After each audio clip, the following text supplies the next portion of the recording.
Hello and thank you very much for watching. Today's video is a bit of an update on my second ever video that I made. This was back in 2022.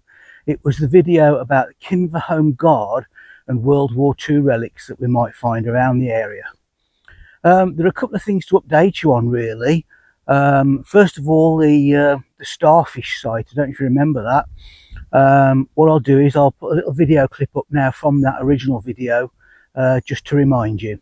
For the first location, corner of Sandy Lane and Gypsy Lane, where here conveniently somebody's actually cleared away the undergrowth. If you look really carefully here, you can just spot a concrete base poking out from underneath the soil.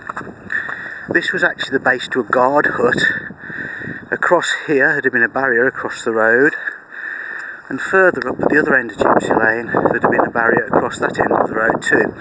The reason it was here is because this was a World War II Starfish site operated by RAF personnel. Starfish site was basically a decoy site to distract enemy bombers from their true targets. These Starfish sites were basically a collection of baskets, barrels, troughs and various other receptacles filled with combustible materials, wood, coal, oil, tar, petrol, anything like that. The different fuels were used to simulate different types of fires and different types of lights. And the idea was, as I said, basically it would act as a decoy for a real potential bombing target. What we don't know for certain is exactly where this Starfish site was protecting. It's quite possible that it was one for Wolverhampton. Wolverhampton actually had several Starfish decoy sites around its periphery, shall we say, and was actually a known target for the Germans. The idea of a Starfish site was to locate it at least 4 miles away from the actual target, and about a mile or more than a mile from any other possible habitation, villages, towns, etc. Now, I have heard stories that some bombs were actually dropped on Kinver.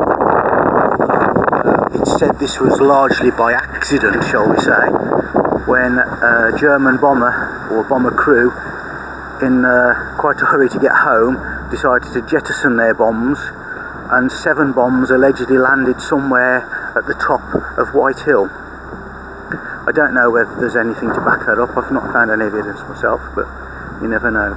As far as I know, there's no evidence that anybody was hurt or any real damage was done. Also, of course, we weren't the only ones building decoy sites. The Germans were up to the same trick. And again, a story does the rounds that in occupied Holland, the Germans built a considerably substantial mock airfield with wooden hangars, wooden aircraft, wooden trucks and so forth. British intelligence found out about it, and the RAF responded by dropping wooden bombs on it. Whether it's true or not, that's still a matter of debate. One thing that concerns me about this one here in particular is that there is no protection for those people operating the site here, and if you're standing here trying to attract an enemy bomber, I'm not quite sure what you're supposed to have done should one actually have decided to drop its bombs here.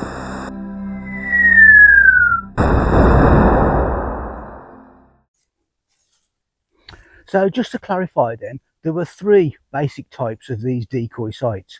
There were K sites, which were essentially daytime decoys. These were a bit like the one I mentioned that was in Holland that the Germans built. These were basically fake airfields. They were laid out with like cardboard and wood and canvas aeroplanes, sort of fake runways, sometimes even fake markings and lighting, fake trucks and all sorts of things to try and convince the enemy that this actually was the airfield they were looking for and draw them away from the real site. The other site, so that was daytime K sites. The other sort were Q sites, which were essentially used for nighttime subterfuge, shall we say. First of all, there were QL sites. These were lit, so they were lights, sorry. You'd have sets of lights laid out across the land, intended to simulate the layout of factory areas in particular, other industrial sites and towns, even railway yards. They were very carefully planned and laid out to look like leaky blackout lights, so you could just see them, you could just be seen from the air. They also went to great lengths, and they would sometimes use sets of car headlights to actually move along, again to look like vehicles or trains moving. And then the third type, there were actually QF sites. These used fire. They used fire in various guises and using various materials. For example, they used tanks, troughs, barrels containing flammable liquids like oil or paraffin. They also had burnable materials, hay, for instance, wood, anything else like that, that would be put in baskets and located around. These were all to simulate a bombing strike. So generally bombers, you get your lead set of bombers coming over, dropping their bombs. The second set would come over and then look for all the fire and destruction that the first ones had caused and drop their bombs on that. Well, that's the idea then, is that you could, by lighting these fires, fool them that this was the actual location that they wanted. They even had water tanks and sprays that would spray onto the tanks or troughs of fuel oil that would flare up and make it look like explosions. This is the type of site that was set here along Gypsy Lane, along either side. As you'll see from the pictures that I've put up, they tended to be very temporary structures, so they're made out of scaffolding, pole, pipes, tanks, barrels, troughs and all sorts of things like that. So after the war ended and they were dismantled, unfortunately they left very little trace behind them. Now, another matter that we've discussed here is that there's no bunker here, or there's certainly no evidence that there was one here to protect the staff, which in itself is a bit odd. I've also done a lot of research since that first video, or sorry, my second video, I should say, and I cannot find any historical record at all of this site along Gypsy Lane. There could be a very good reason for that, which I'll come to in a minute. I have to say huge thanks to Adam Lewis, who's done a huge amount of research and has come up with some very, very interesting information about this area, shall we say. It turns out that this wasn't the only Starfish site in the area. There's actually another one very close by, and this one actually has its bunker still intact. We'll go and have a look at it in a moment. But I have to say that unfortunately it is on private property. The owners do not want its location disclosed because it's well away from the public roads, from any public footpaths. They don't want people to go trespassing and wandering around there. So I'm sorry, but I'm going to have to keep its exact location under wraps. But just needless to say, it's close to here. It's not very far away from here at all. Why were there two sites? That's strange, and it's strange that that one's listed, this one isn't. The reason for that might be that sometimes the actual fire site, the SF site or QF site, was actually a little bit distant from the lighting site, for safety reasons partly, and could have potentially been operated remotely. So this is the location of the control bunker I was talking about. I'm not going to tell you exactly where it is. It's not a million miles away. And have a look around to the entrance.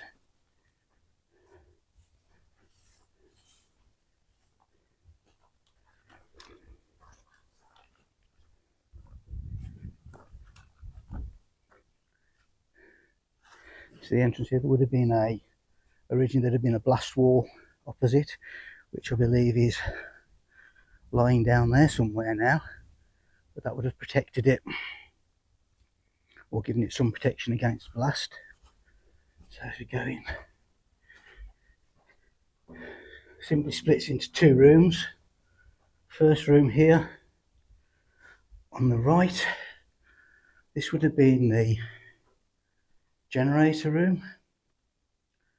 Look around, that's the exhaust port there. I'll show you the bracket on the outside in a minute where the exhaust used to go. Now I believe that that's probably a air vent there. Underneath the soil there is a concrete bed for the generator. There's another vent there as well, that side. So unfortunately there's nothing left now of the generators or any of the associated equipment, unfortunately. There you go, so that's the generator side. Amazing to see the door frames actually still in position there, look. So you can look across the other side. Again, the door frames are still in position. This would have been the control room and the living quarters as well. There'd have been a bunk in here. Probably control panels on the wall. They had a stove here in the corner. The flue out of the top there. That's just a moth that's flying around, by the way. But unfortunately, I suppose it was a bit too much to hope for, really, that there'd be any evidence left on the walls, but there's nothing to give us any clues. Just look around. Over here, this was an escape hatch.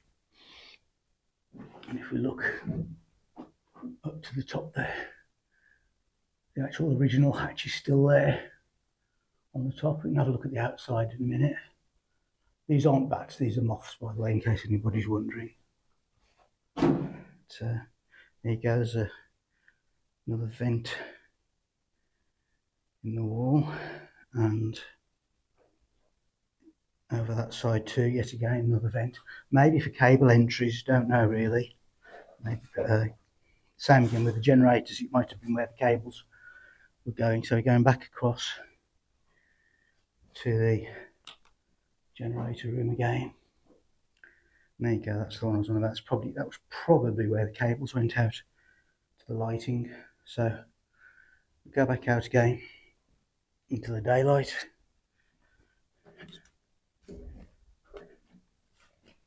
And complete the walk around. You see, that's the side there where the probably maybe a cable entry for the jennies.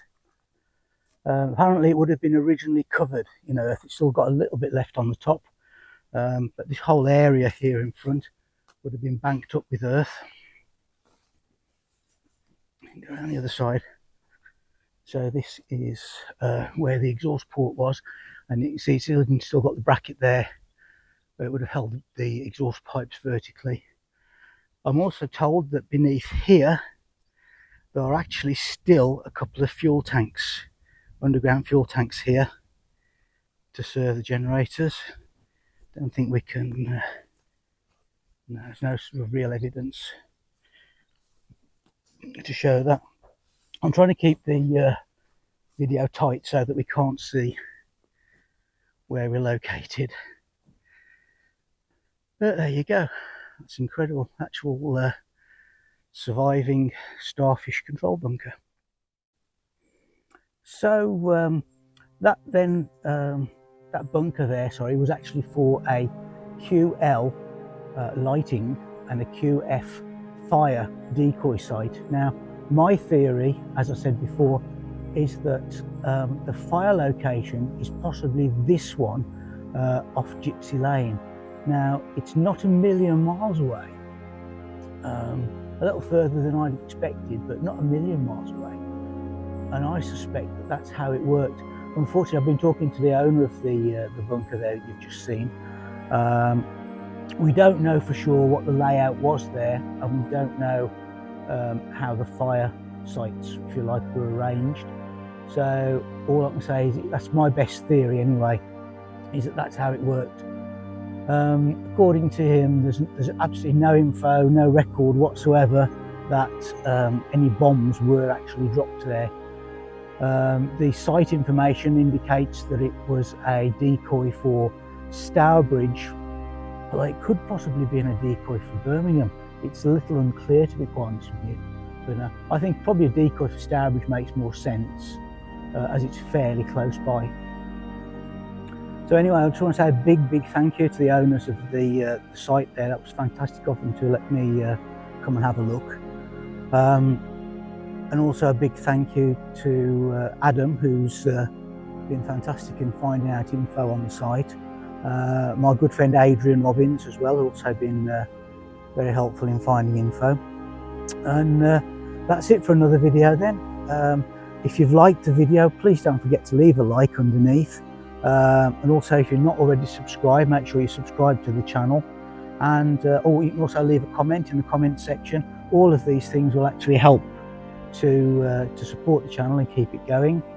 If you want to see the original video that I did back in 2022, I'll put a link. I'll try and put it sort of up there. There's a link there to it. I'll put a link in the description as well, if you want to look at that, or just check on my main channel, you'll find it. It's the second video that I actually did. So thanks again for watching, and I hope I'll see you again.